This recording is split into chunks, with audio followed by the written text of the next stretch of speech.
रत्नामाचार्य जी, रानी लक्ष्मीबाई इतना कैसे कर लड़ती गई और बाद में हार कैसे गई? लड़ती गई क्योंकि उन्होंने ख्याल नहीं करा कि और लोग क्या बोल रहे हैं। हार इसलिए गई क्योंकि जिनका ख्याल नहीं करा फिर उन्होंने सपोर्ट नहीं करा।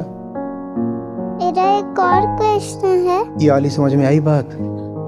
हम रानी लक्ष्मीबाई को इसलिए नहीं याद करते कि वो हार गईं, हम इसलिए याद करते हैं कि वो लड़ गईं। और वो लड़ गईं क्योंकि उन्होंने बहुत नहीं सोचा कि दूसरे लोग क्या सोचेंगे। उस समय पर बेटा औरतें लड़ाई करने नहीं उतरती थीं, और खासकर माएँ तो बिल्कुल नहीं उतरती थीं।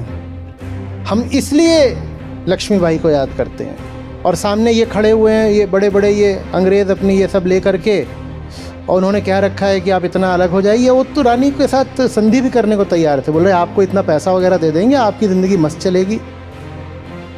वो बोली नहीं, मैं अपनी झांसी नहीं दूंगी। हार क्यों गई? क्योंकि बेटा बाहर की दुनिया में जीतने के लिए ज़रूरी होता है कि दूसरे भी सपोर्ट करें। तो जिस वजह से रानी लक्ष्मीबाई की महानता है, उसी वजह से फिर उन्हें हार भी झेलनी पड़ी।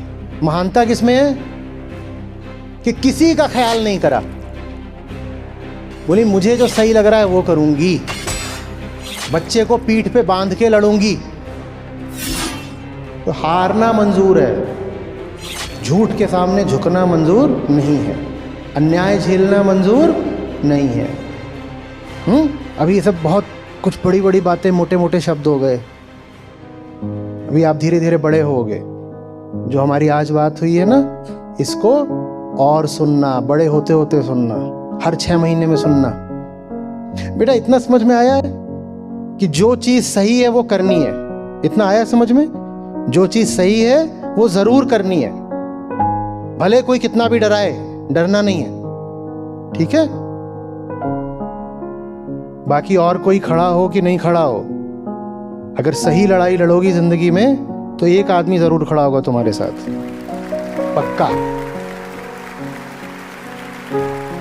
जब तक तुम बड़ी होगी, मैं एकदम बूढ़ा हो चुका हूँगा, with you in the right battle always. Welcome.